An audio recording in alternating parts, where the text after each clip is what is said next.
may be seated.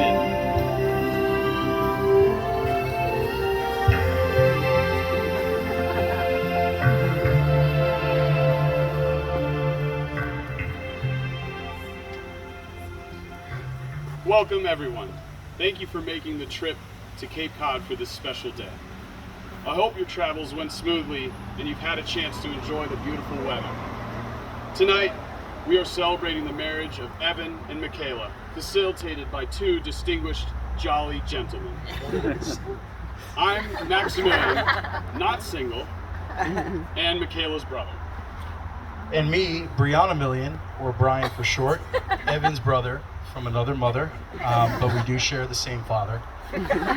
Sorry if it's a little confusing. Max and I will be co-officiating today's ceremony, sort of like a good cop, bad cop thing. Right. So as the good cop, I wanted to... Wait, I thought I was the good cop. But you just pointed to someone, like, threatening them. Yeah, I'm the good cop, like the mean one. Wait, do you think being a good cop means you're the mean one? Yeah, like a good cop who's good at their job. Like, damn, you're a good cop at getting people to admit things. Okay, we're getting off topic. Anyway, your presence means the world to Michaela and Evan, bearing witness to their lifelong commitment to one another. Most of you here have already witnessed their enduring love and friendship over the past 8 years. I've been lucky to know Michaela for a solid 28 years. As you might imagine, we met just about as I came out the womb. And we've been friends ever since. She goes by many names: Michaela, Micky, Mick, or as my mom likes to scream from 5 rooms and 2 flights of stairs away, Kay! What can I say about my sister? Michaela is the most determined person I've ever met, and there's no boulder big enough to stop her from getting to her goal. Not only is she an inspiration in that regard, but she also takes the time to help me and anyone who asks on our journey through life. I couldn't be happier to share such a special moment with her today, and I'm excited to watch her continue to blossom. That's some great information about our beautiful bride. But how about this handsome Gingy over here? What does everyone know about him? Everyone is just dying to know, and I've been dying to tell. I've known Evan since we were in the same kindergarten class at 4 years old. Even back then, I was still a lot bigger than Evan and still extremely overweight. I had a bond with Evan that's been truly special, and I still have that bond, just so you know. A bond that carried into high school, and then college, and then here to this day. He's been my best friend and helped me get through a lot of tough times, and I like to think I helped him too, especially during his skater boys phase in the mid-2000s. I used to throw markers at Evan in the 2nd grade, but I did that out of love, and we both needed that release at the time. And it helped us form the strong friendship that we have to this day. Wow, I didn't know all that stuff about Evan. Those are some interesting facts right there. I'm not just reading this off a script. I'm really responding to the facts that you just said. Well, let me tell you what I know about Evan. I met Evan 8 years ago when Michaela brought some ginger boy to the Cape. I had met other boys that Michaela had grown fond of over the years, but none of them were gingers and none of their names were Evan. I knew something was drastically different about him, and not just because of his hair color. Evan swooped my sister off her feet with his incredible mind, and looks, of course. In my phone, Evan is Evan Spider-Man. I know Evan really hates superheroes, but I still prefer to keep him in my phone this way. In my eyes, he is the incredible Spider-Man. He's one of the smartest people I've ever met, and has incredible spider senses when you play him in Nintendo 64 Super Smash. I don't recommend challenging him. He's also a wizard on the guitar and can outpedal the majority of people here on a bicycle and can move heavy objects, which are all things that only the amazing Spider Evan could do. I am so thankful to have him in my life, and I know he is the best match for my sister. Over the past 8 years, I've watched and admired as Michaela and Evan grew into the couple they've become today. Even though they've had some ups and downs over the years, it was never because their love for each other wavered. Whether it was living in an absurdly small apartment in Astoria with the window a mere 10 feet away from the loudest train I've ever heard in my life, or hiking through the Sierra Nevadas on the Pacific Crest Trail and possibly illegally camping next to a human corpse on private property, or biking from New York City to Schenectady when it was less than 15 degrees outside, or now working through their master's and PhD program together. The love that Micky and Evan have for each other is indestructible and inspiring to be around. I've personally witnessed their strong teamwork, for example, through the endless series of house projects that ensue within a 15-foot radius of the Shavako West household, like moving furniture from room to room, room to car, inside to outside, outside to inside, putting up storm windows, moving a shed, moving a mantelpiece that's back there with water on it, or taking apart recliner chairs or whatever else might need some fixing or moving. Evan has never skipped a beat to help, no matter how many times my mom asked him to move the same piece of furniture over and over again, and it's for this reason alone the Shavako Wests are excited to welcome him to our family. That was great, Max. All right. Well, I too have known this couple for as long as they've been a couple. I remember back in 2015 after Evan came home from Buffalo and would not shut up about this girl that he met. I was secretly hoping she had a sister or a good friend that I'd meet who was as down to earth and pretty as her. I met Micky when she visited Evan in New York City that summer, and then I was lucky enough to be her roommate when she wound up moving into that hellhole of an apartment where the width of the room was smaller than my body. Literally, a small closet is where I slept for an entire year along with mice. Anyway, as soon as I met Micky, I knew Evan wouldn't shut up about her. Micky is smart, not easily rattled, and can handle my crazy drunken conversations late at night. Whether they were politically driven, venting about arguments at the corner store where I'd purchased loose cigarettes, or just talking about life, I knew I really liked her and was happy that she was with Evan and in our circle. Micky is sweet, compassionate, and caring, and is so comforting to be around. I feel honored to call her a friend of my own. I also should add that she's a great roommate. We would share relationship advice, spa days, snacks, and she only nearly killed me one time when she left an open jar of peanut butter out in the sink that nearly made my throat close in on itself. And I was really high, so I thought I was having a heart attack. But hey, things happen. Only one time? That's not too bad. I know, allergies are no joke, right? Definitely could have been worse, though. Evan and Michaela share something that has made teamwork come naturally to them.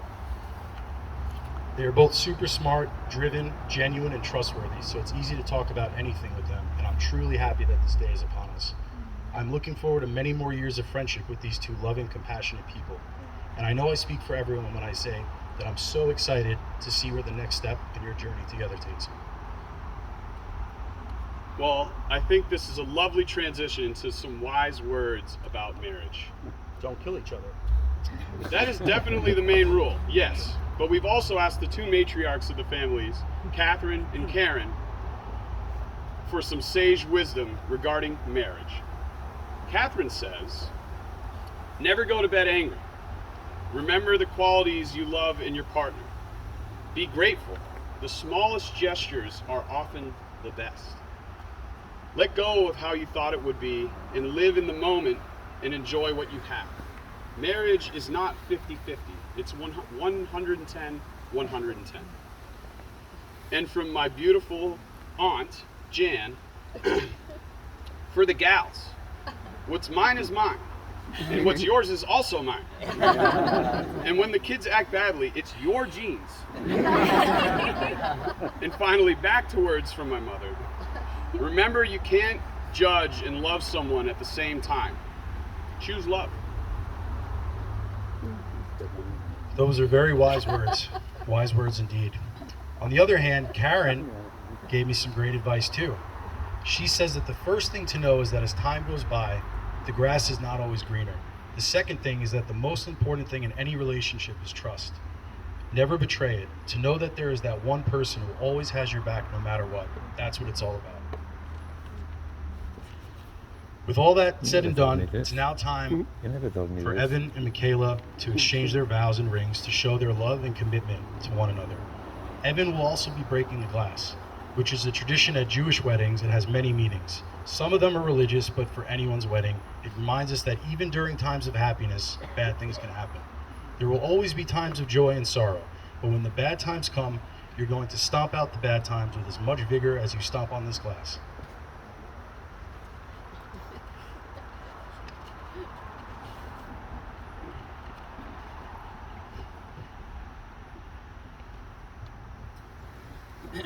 Okay. Mickey, you know I hate PDA, but today I vow not to look over my shoulder to see if anyone's looking before we kiss. I guess people finally know it's not just platonic between us. But I can't promise not to look over my shoulder in the future.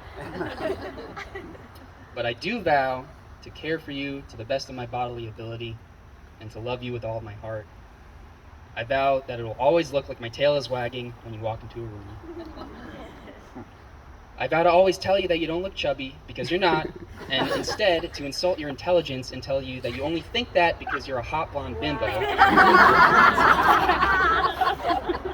In fact, you're so dumb that you still haven't figured out that you're way out of my league, and I'm still waiting for you to figure it out.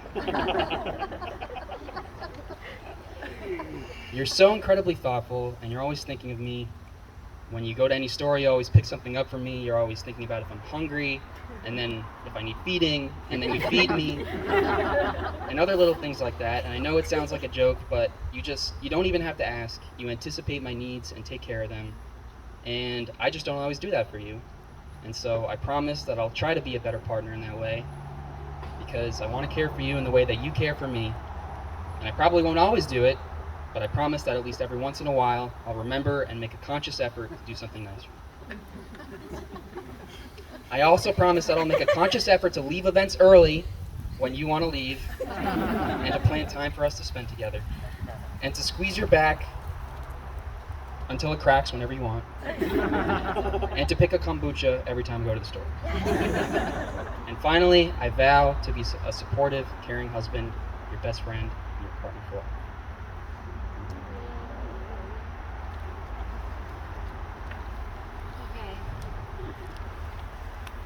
These are a lot of promises.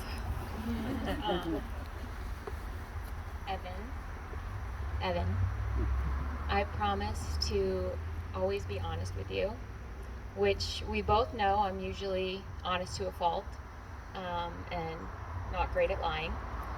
So today I vow to be thoughtfully honest, to pause more often and maybe take a breath before blurting out my first reaction. Because that hasn't always gone well. No, just like right now. Okay, keep going. I vow to be patient and aim for the saintly amount of patience and consideration I see in you nearly every day. You've taught me so much, more than I can express in a couple of minutes, because you're really freaking smart. But one of the biggest things that you've taught me is learning how to be more patient with myself and with others. That good things come to those who wait. And I've truly seen how love is patient and love is kind by being with you. I promise to always put our leftovers away in containers, because I know that is very stressful for you. The options can be really overwhelming. There's so many kinds of containers, and so I see that, and I'll do that one.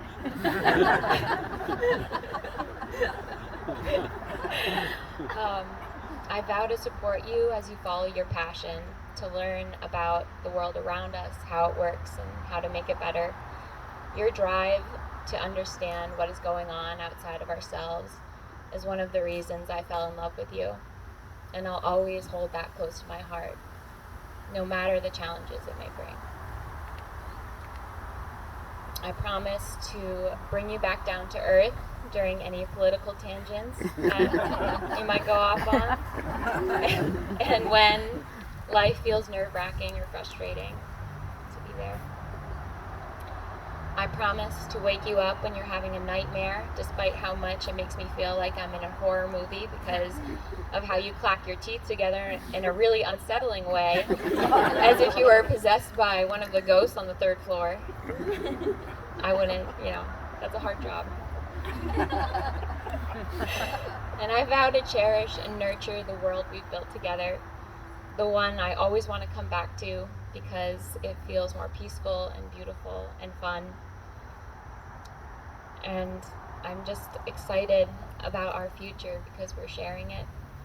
I'm so unbelievably lucky to have found you, and that I have the blessing to say today that I vow to love you, honor you, and cherish you every day until my last.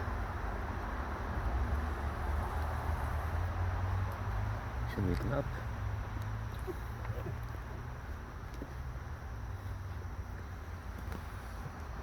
Wait a minute. Okay. Yeah. Jumping the gun here. Follow this blank script. Yeah. And the ring. Okay, the ring.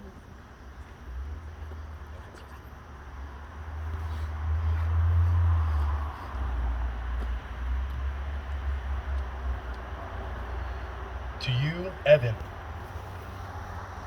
take this woman to be your lawfully wedded wife, to have and to hold, in sickness and in health, in good times and bad, for richer or poorer, for as long as you both shall live. I do. Very nice. To you, Michaela, take this man to be your lawfully wedded husband, to have and to hold, in sickness and in health, in good times and bad, for richer or poorer, for as long as you both shall live. By We changed the rings. oh. Brian's fault.